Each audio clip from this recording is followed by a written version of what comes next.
Роберт Витальевич, ознакомился с вашим отчетом. Есть ряд вопросов, которые хотелось бы, чтобы вы прояснили более расширенно. Как обстоят дела с работой профилактической, профилактика преступлений? Что в этом плане делается? Уважаемый Аслан Георгиевич, разрешите доложить о мероприятиях в целом по МВД. Касаемо профилактических мероприятий, особенно большой акцент мы придаем в период летнего-курортного сезона, начала летнего-курортного сезона. В чем заключается наша профилактика? То есть заблаговременно готовятся списки потенциальных лиц, которые могут совершать преступления в отношении отдыхающих. Соответственно, по ним мы проводим работу и стараемся, чтобы в летний курортный период им либо они понесли наказание соответствующим образом, либо они не появлялись в тех районах, где могут совершить преступление. А как обстоят дела с таким институтом, как служба безопасности в объектах размещения? Кто там работает? Есть ли у вас с ними контакт? Во всех ли крупных предприятиях эти службы созданы? Так точно, Аслан Георгиевич, у нас обратно же перед началом летнего-курортного сезона мы обновляем все эти списки. Постоянный контакт у нас со всеми руководителями служб безопасности, он имеется. В случае возникновения ситуации каких-либо мы сразу же являемся оповещенными. Помимо этого, хотелось бы отметить, что мы видим тенденцию, что сами же хозяева этих отелей проявляют непосредственную бдительность и ответственность за своих отдыхающих. То есть, что нам позволяет исключить и минимизировать преступления в этих объектах. Мы неоднократно с вами говорили о том, что нам необходимо оснаститься всем по всей территории Абхазии средствами объективного контроля. Эту работу надо продолжить, необходимо просить бизнес-сообщество с тем, чтобы мы могли контролировать потоки людей. Количество совершаемых преступлений у нас, к сожалению, пока носит сезонный характер. В связи с этим я говорю с вами на эту тему. Необходимо эту работу продолжить. Там, где возникнет такая потребность, другие государственные ведомства вас поддержат. Следующий вопрос, на который я хотел обратить ваше внимание, это административный надзор. У нас есть факты рецидива, есть люди, которые ведут профессиональный преступный образ жизни. В отношении них необходимо осуществлять полный, полномасштабный и эффективный административный надзор. Как у нас с этим обстоят дела? Аслан Георгиевич, у нас в этом направлении, конечно же, есть необходимость усилиться, потому что в первую очередь это, конечно же, касается кадрового состава МВД, который в настоящий момент в полном объеме обеспечить административный надзор не может. То есть эти направления, это участковые инспектора и другие те, которые сегодня, так скажем, может быть, не популярны. Но данный вопрос мы решаем тем, что в этом году мы подняли заработную плату. В основном акцент делаем тем, которые такие направления, как ГАИ и участковые инспектора, чтобы люди могли туда идти и это направление обеспечить. А у нас кадровое обеспечение этого направления какое? Мизерная заработная плата до 15 тысяч рублей была, но в этом году где-то участковые инспекторы будут получать порядка 25, сотрудники ГАИ от 30 тысяч рублей. Это команда, мы так сумели изыскать средства, которые сегодня позволят поддержать. Ну, уже в рамках этого года мы будем смотреть, как пойдет работа. Это очень важно, нам необходимо на этом сконцентрировать наше внимание. Расскажите нам, как обстоят дела по линии ГАИ. Мы по вашим рекомендациям приняли ряд нормативных актов, внесли изменения в нормативные акты. Что это нам дало? Ситуация какая? Динамика? Расскажите нам. По линии ГАИ, Аслан Георгиевич, мы можем отметить, что нарушение правил дорожного движения в плане состояния алкогольного или иного опьянения, конечно же, у нас есть тенденция к уменьшению таких выявлений. Скорее всего, мы имеем возможность говорить о том, что изменения в закон, которые были приняты, они действуют, они работают. На самом деле, можно констатировать факт того, что нормативные акты, в которые были внесены изменения, дают свои плоды, потому что мы видим уменьшение уровня нарушений в состоянии алкогольного опьянения или другого. Как мы завершили год? Какое количество дорожно-транспортных происшествий? Сколько, к сожалению, людей погибло? И какова картина в сравнении с 2022 годом? В 2023 году было совершено 186 дорожно-транспортных происшествий. А в 2022 году было 214. Соответственно, из числа этих дорожно-транспортных происшествий в 2023 году погибло 57 человек, в 2022 году 64, на 7 человек меньше, что в принципе свидетельствует о том, что есть уменьшение по количеству дорожно-транспортных происшествий и смертей людей. Количество транспортных средств, стоящих на учете по итогам 2022 года и по итогам 2023 года, там что-то изменилось? У нас в 2023 году количество транспортных средств по Республике Абхазия 70 776 единиц. В 2022 году было 70 430 единиц, что на 2346 единиц больше стало в этом году. То есть у нас ежегодный прирост автомобилей, он идет, и в основе своей это, так скажем, у нас вновь зарегистрированные автомобили. То есть с 1 декабря 2023 года сколько ТС зарегистрировано? 72 776 единиц автомобилей по всей Республике Абхазия. Понятно. А на 31 декабря 2022 года сколько было? 70 430. Более чем на 2000 единиц увеличилось количество транспортных средств. Какие меры, по вашему мнению, необходимо предпринять с учетом наших возможностей для того, чтобы эта тенденция стала устойчивой по понижению ДТП и смертельных исходов? Ну, соответственно, как вы знаете, у нас сейчас вот работает государственная программа по обеспечению транспортного движения, что в себя включает это установка камер на шоссейных дорогах и, соответственно, это контроль движения транспортных средств. Мы считаем, что в полном объеме, когда эта система вся заработает, мы, скорее всего, сможем существенно снизить уровень ДТП на дорогах. Так, как вы знаете, Слан Георгиевич, в этом году мы периферийное все оборудование закупили, установили его. В тестовом режиме провели определенные программы. Сейчас в настоящее время устанавливается 10 камер, купленных в прошлом году. Уже когда они будут установлены? Пару недель они уже будут завершены. Установка в настоящее время ведется.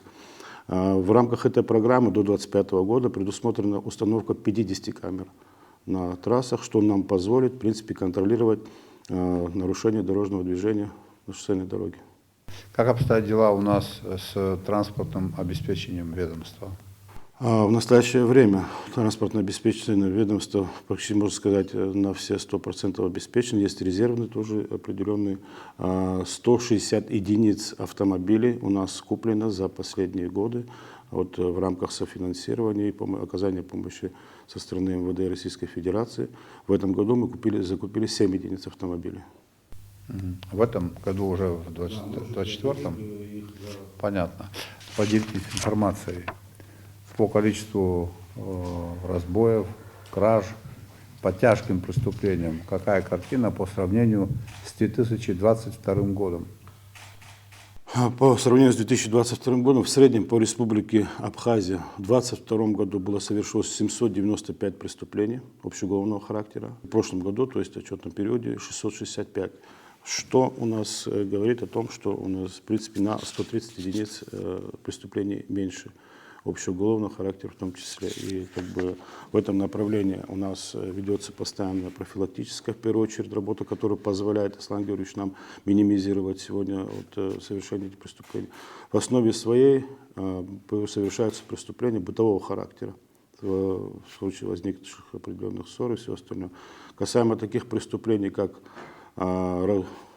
разбой, нападения, кражи в отношении отдыхающих, вот оно становится все меньше и меньше, то есть как бы у нас очень хорошая тенденция идет на понижение. И что еще немаловажно отметить, уровень раскрываемости этих преступлений.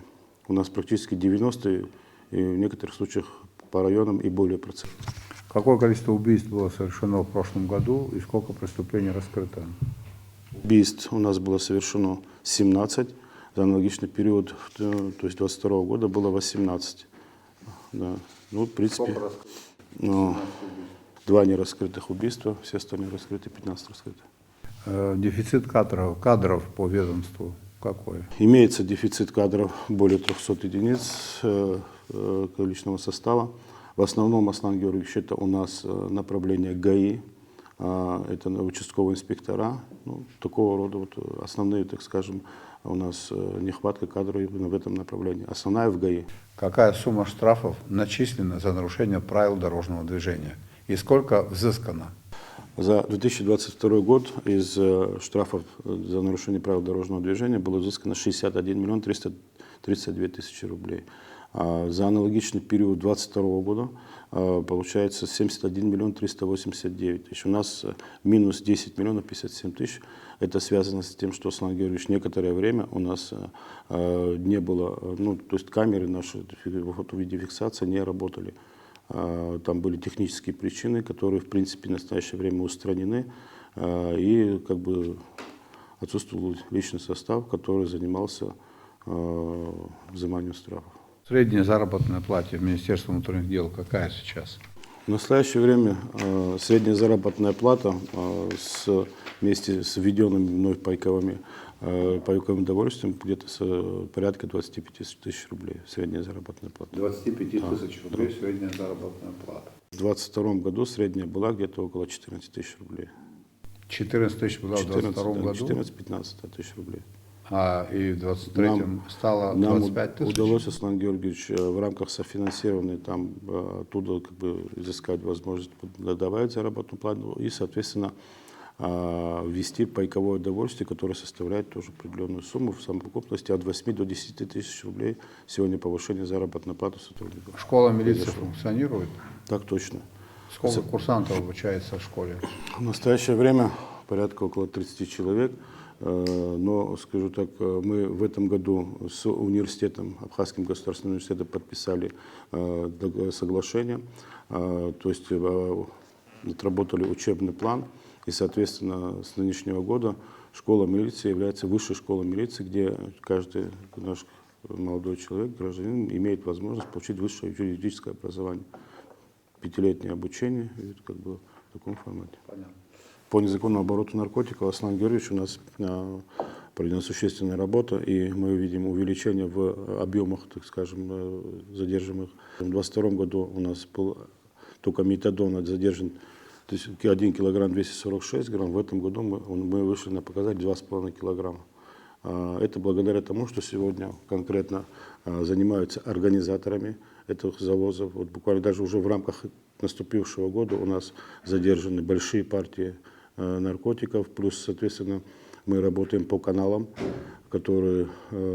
посредством которых завозятся наркотические препараты в Абхазию совместно с Главным управлением наркоконтроля Российской Федерации, представители которой были в Абхазии. Мы обсудили ряд рабочих вопросов. Соответственно, на сегодняшний день так скажем, уже один канал мы закрыли на территории России. Дальше прорабатываем другие направления. Я думаю, что у нас будут в этом направлении существенные результаты. Хорошо, спасибо. Значит, Роберт Витальевич, хотел бы обратить ваше внимание на следующее. С учетом накопленного вами опыта, подготовьте предложения, если таковые есть, связанные с повышением заработной платы сотрудников ГАИ и Института участковых инспекторов. За счет каких резервов это можно осуществить? Почему я об этом говорю? Вы сказали, что наибольший дефицит именно по этим направлениям работы. Я правильно вас понял?